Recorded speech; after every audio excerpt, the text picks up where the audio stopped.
Bonjour, c'est Thibault Lambert et vous écoutez Code Source, le podcast d'actualité du Parisien. Rayman, les lapins crétins, Prince of Persia ou encore Just Dance, tous ces jeux vidéo connus par des générations de joueurs sont l'œuvre d'une entreprise française, Ubisoft, devenu en 2 décennies l'un des 5 géants de l'industrie du jeu au niveau mondial. Après des années de succès, le groupe traverse depuis 2019 une succession de crises, des résultats en berne, des jeux qui plaisent moins au public et des accusations de harcèlement sexuel au sein de la hiérarchie. Avec la sortie cette année, début octobre, du nouvel opus de l'une de ses plus belles réussites, Assassin's Creed, Ubisoft espère pouvoir enfin sortir la tête de l'eau. Cet épisode de Code Source est raconté par Victor Tassel, journaliste au service économie du Parisien.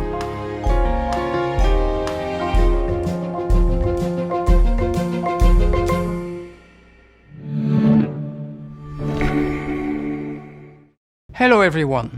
Before we start, I'd like to say a few words about internal issues that have come to light recently. Victor Tassel, on a choisi de commencer cet épisode au mois de septembre 2020. À ce moment-là, le PDG d'Ubisoft, Yves Guillemot, 60 ans, adresse un message vidéo aux quelques 20 000 salariés de son groupe à travers le monde. Décrivez-nous cette vidéo. Il apparaît donc très stoïque, seul, en polo. Il s'exprime en anglais avec un accent très français. Et en fait, la vidéo arrive à un moment très particulier pour l'entreprise. Il y a eu des accusations d'harcèlement sexuel en juillet 2020. On est en septembre. Les chiffres commencent à être mauvais. Les ventes sont mauvaises. Le groupe revoit ses prévisions financières à la baisse. Bref, Yves Guillemot a l'air inquiet et fait acte un peu de contrition en admettant qu'il y a eu beaucoup de problèmes dans l'entreprise. I want to be clear. Ubisoft stands for equality and respect for all.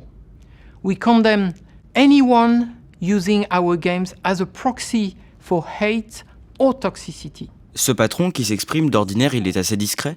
Absolument, il est très discret comme ses 4 frères qui ont créé l'entreprise. C'est un peu dans l'esprit « vivons bien, vivons cachés ». Il s'exprime très peu publiquement. Moi-même, quand j'ai travaillé sur Ubisoft, c'est impossible de les avoir au téléphone. C'est des gens qui manœuvrent dans l'ombre. I hope you will enjoy some of the amazing games the teams at Ubisoft have been developing for you. Alors on va revenir plus en détail sur ces faits de harcèlement qui ont été dénoncés dans l'entreprise. Vous allez aussi nous raconter pourquoi Ubisoft est actuellement en train de vivre un moment décisif après les 3 pires années de son histoire. Mais d'abord, vous allez nous dire comment elle s'est hissée au rang des plus grands éditeurs de jeux vidéo au monde. Victor Tassel, Ubisoft au départ, c'est l'histoire d'une fratrie bretonne installée dans le Morbihan dans les années 1960, la famille Guillemot. Alors il y a donc 5 frères, Claude, Michel, Yves, Gérard et Christian. Et en fait, ils vont hériter de l'entreprise de leurs parents, Marcel et Yvette, qui à l'origine est une entreprise en bonne santé, mais de négoce de produits agricoles.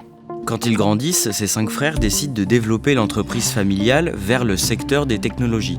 Absolument, et c'est un peu un hasard. En fait, Michel, au tout début des années 80, va faire un voyage à Londres et il va se rendre compte que les jeux vidéo en Angleterre sont vendus moins cher qu'en France.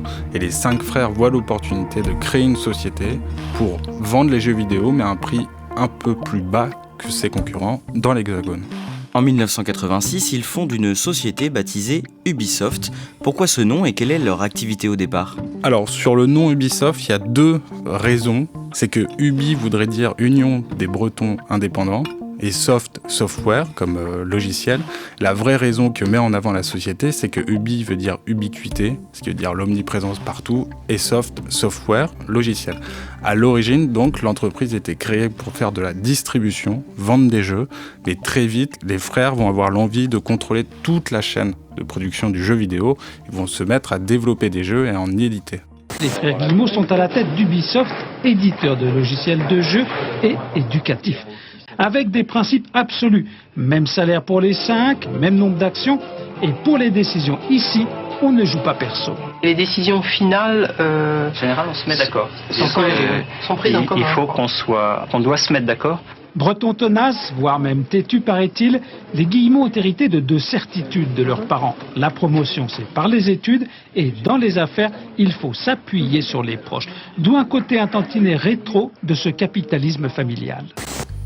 Salut à tous! Vous voulez savoir ce qui se trame ici? Laissez-moi vous raconter l'aventure de Rayman. En 1995, Ubisoft édite un jeu vidéo pour les consoles Atari Jaguar et PlayStation, ça s'appelle Rayman. Victor Tassel, à quoi ressemble ce jeu ? C'est un personnage très désarticulé, avec une petite touffe rousse ou blonde sur la tête. Et en fait, le personnage va évoluer dans un monde fantastique. C'est un jeu d'aventure très cartoonesque, très ludique, qui ressemble beaucoup au dessin animé. Il va devoir sauver le monde contre une attaque de méchants. Ce jeu va propulser Ubisoft sur le marché mondial du jeu vidéo.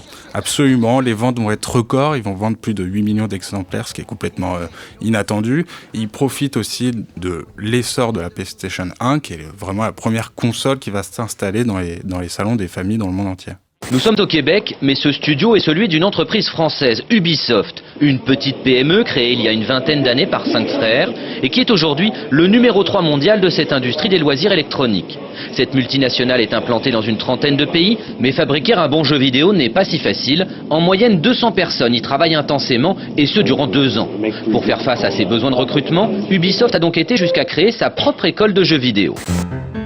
Ubisoft devient une entreprise cotée en bourse à partir de 1996 et elle surfe donc sur le succès de Rayman en développant des suites, Rayman 2 et 3, sortis en 1999 et 2003, et d'autres licences comme le jeu d'aventure Splinter Cell, adapté de l'œuvre de l'écrivain Tom Clancy. Victor Tassel, en 2004, fort de toutes ses réussites, Ubisoft est convoité par son plus gros concurrent. C'est Electronic Arts, qui est connu dans le monde du jeu vidéo pour faire notamment les jeux FIFA.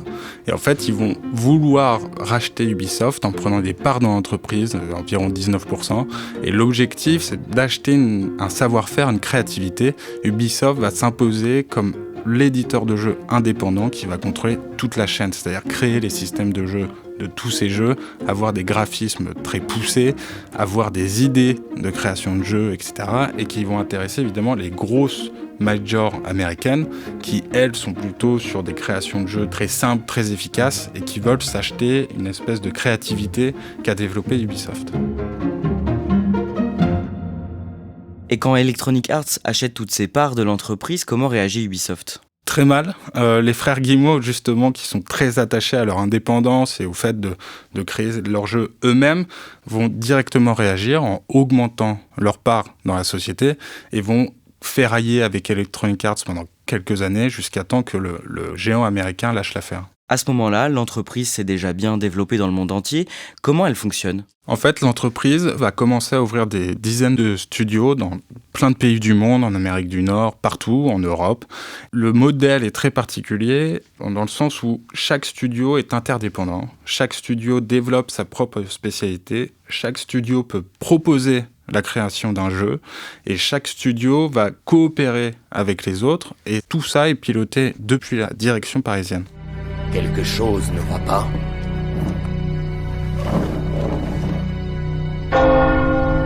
Le 13 novembre 2007, d'abord en Amérique du Nord puis en France, Ubisoft sort une création originale sur PlayStation 3 et Xbox 360, son nom Assassin's Creed. Quel est le principe de ce jeu ? Alors comme son nom l'indique, le personnage principal c'est un assassin qui va pouvoir évoluer dans un monde ouvert.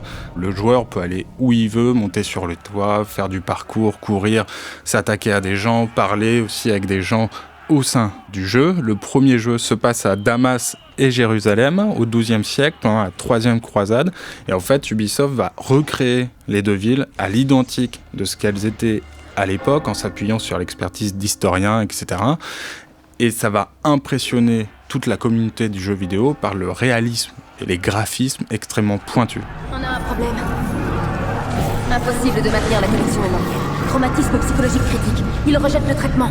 On arrête tout. Desmond, essayez de vous détendre un peu. Et ce jeu, c'est un véritable carton ?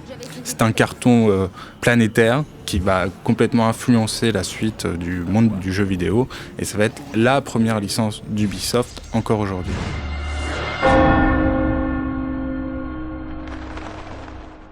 Victor Tassel, en parallèle, Ubisoft cartonne aussi grâce à des jeux destinés à un public plus familial.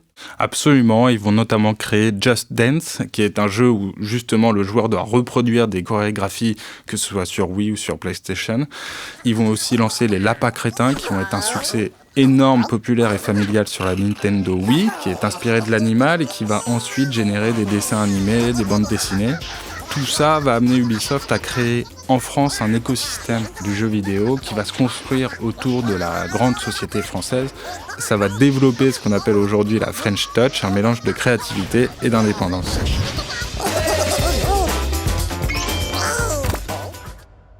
On fait un saut dans le temps. En 2015, Vivendi, le groupe du milliardaire Vincent Bolloré, acquiert des parts d'Ubisoft et ça inquiète beaucoup son patron, Yves Guillemot. Les frères Guillemot veulent absolument garder leur indépendance. Ils voient l'arrivée de Vincent Bolloré comme une manœuvre très hostile. L'alerte est donc lancée chez Ubisoft et ses lapins crétins. Le numéro 3 mondial du jeu vidéo, dirigé par les frères Guillemot de Carentoire, est la nouvelle cible de la folie des grandeurs de Bolloré le Finistérien. Selon la Tribune, sans crier gare, le patron de Vivendi a racheté 10% d'Ubisoft et de sa filiale Gameloft. Ils vont combattre l'arrivée de Vincent Bolloré. Ils vont se battre en bourse, en augmentant leur part eux-mêmes. Ils vont faire appel à des investisseurs aussi pour essayer de faire reculer Vincent Bolloré. Et le milliardaire breton, lui aussi, va finir par lâcher l'affaire 3 ans plus tard.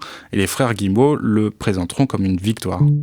Victor Tassel, après cette crise, Ubisoft affiche de bons résultats, mais son année 2019 est finalement plombée au mois d'octobre par un énorme échec critique et commercial. Oui, ils vont sortir le jeu Tom Clancy Ghost Recon Breakpoint, qui est un peu l'énième jeu de la licence. Et en fait, les joueurs vont accuser Ubisoft de faire du réchauffé, de s'appuyer toujours sur la même recette. Les ventes vont être extrêmement décevantes et c'est le début d'une crise beaucoup plus grave. L'année suivante, l'année 2020, est marquée par la pandémie de Covid-19 et les confinements dans de très nombreux pays. Quel est l'impact pour Ubisoft ?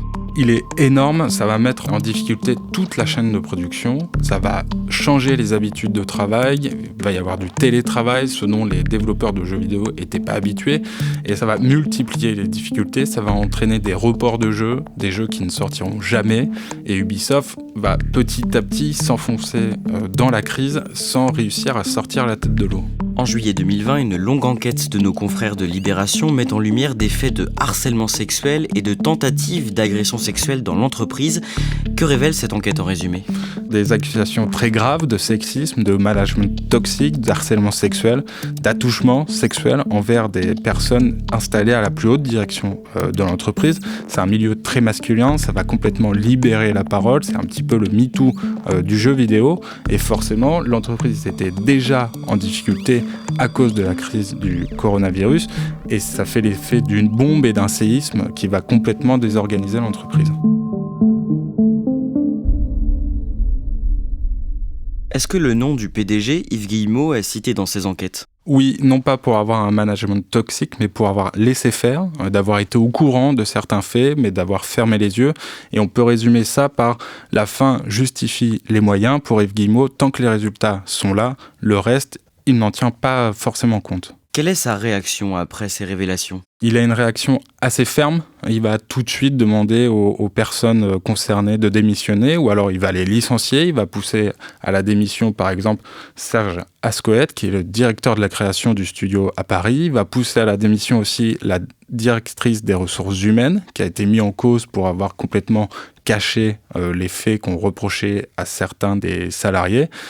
Malgré tout, il ne va pas reconnaître le fait d'avoir été au courant et de ne pas avoir agi avant. Et tous ces départs, est-ce qu'ils ont des conséquences sur la production des jeux ? Oui, des conséquences très graves parce que ce sont des poids lourds de la société, des cerveaux, des gens historiques qui vont partir. Il y a Serge Ascoët, donc, qui est directeur de la création. Il y a Tommy François, qui est le vice-président du groupe Ubisoft éditorial et créatif. Et il y a aussi le départ de Michel Ancel, qui était le créateur de Rayman. Forcément, ces gens-là géraient toute la création du jeu vidéo dans le monde entier. À partir du moment où on les enlève, ça désorganise complètement toute la chaîne de production. Victor Tassel, on en vient cette année, au mois de mars, Ubisoft affiche des pertes records. Absolument, au mois de mars, la direction communique sur des pertes de 500 millions d'euros et surtout, l'action en bourse a perdu près de 70% en l'espace de 4 ans, passant de 88 € en 2019 à 30 € aujourd'hui. Comment on peut expliquer de tels résultats ? Il y a évidemment les difficultés qu'ont créées la crise sanitaire et les accusations de harcèlement sexuel, mais il y a aussi des problèmes de stratégie, c'est-à-dire qu'Ubisoft n'a pas investi, par exemple, le jeu mobile qui pèse aujourd'hui la moitié du marché du jeu vidéo. Ubisoft, qui a fait sa spécialité de la créativité, paye aussi ses coûts de production qui sont extrêmement élevés par rapport à ses concurrents américains. Par exemple, Electronic Arts, qui fait le jeu FIFA, va reprendre le même système de jeu chaque année, le modifier un petit peu et va sortir le jeu. Or, Ubisoft, à chaque fois, repart de zéro pour créer un jeu. Forcément, ça coûte beaucoup plus cher. Et surtout, certains estime qu'Ubisoft s'est un peu reposé sur ses lauriers. Elle a créé le jeu avec un monde ouvert où on peut circuler librement sur toute la carte qui est immense, mais aujourd'hui, ce à quoi jouent les jeunes, ce sont plutôt les jeux multijoueurs comme Fortnite, et sur lesquels Ubisoft n'a aucun jeu fort sur ce segment du jeu vidéo. Au moment où ces mauvais résultats sont rendus publics, Ubisoft est associé depuis quelques mois avec le groupe chinois Tencent, un géant des technologies. Pour quelles raisons ? Il y a une vision stratégique de vouloir se développer sur le marché chinois, l'un des plus importants au monde, et surtout Tencent a un savoir-faire sur les jeux mobiles. L'idée, c'est de se développer dans un pays du monde en forte croissance et surtout s'améliorer dans un secteur où Ubisoft n'est pas encore assez bon. Nous agissons dans l'ombre pour servir la lumière. On en vient donc à l'actualité la plus récente, la sortie le 5 octobre du 13e opus de la franchise Assassin's Creed. Le jeu s'intitule cette fois-ci Mirage et il a été conçu pour la première fois en France dans le studio d'Ubisoft de Bordeaux. Victor Tassel, le groupe compte beaucoup sur ce jeu pour se relancer ? Oui, c'est la première pierre du plan de relance d'Ubisoft, c'est un retour aux sources. Ça reprend les codes du tout premier Assassin's Creed en 2007. Le personnage principal évolue à Bagdad au 5e siècle. Il y a un temps de jeu assez réduit, c'est un choix visiblement aussi d'Ubisoft pour avoir un prix de vente qui est lui aussi réduit, aux alentours de 50 € plutôt que 80 € d'habitude. Et tout ça a été fait pour retrouver à tout prix un succès commercial et critique. Un mois après sa sortie, est-ce qu'on peut dire que le jeu a été bien accueilli pour l'instant ? Oui, les critiques sont bonnes et Ubisoft, qui ne communique pas les chiffres, affirme que ses débuts sont à la hauteur des précédents opus. Et il faut savoir qu'un Assassin's Creed se vend en général entre 10 et 15 millions d'exemplaires dans le monde. Victor Tassel, est-ce qu'à l'avenir Ubisoft peut espérer renouer avec la croissance ? C'est en tout cas l'objectif. Le 7 décembre, Ubisoft va sortir le jeu Avatar et surtout, Ubisoft a annoncé sortir un Star Wars mi-2024 qui est très attendu par la communauté du jeu vidéo. Tout ça montre que Ubisoft a un nouvel objectif, une nouvelle idée, c'est d'adapter des grandes franchises, des films, aux jeux vidéo. Forcément, c'est des projets qui vont coûter extrêmement cher et sur lesquels Ubisoft compte pour redevenir un géant du jeu vidéo. C'est pas sûr, malgré tout, Ubisoft garde un retard conséquent sur certains secteurs du marché, comme les jeux mobiles ou les jeux multijoueurs, où l'entreprise française n'a pas de forte licence qui lui permet de s'assurer un bel avenir.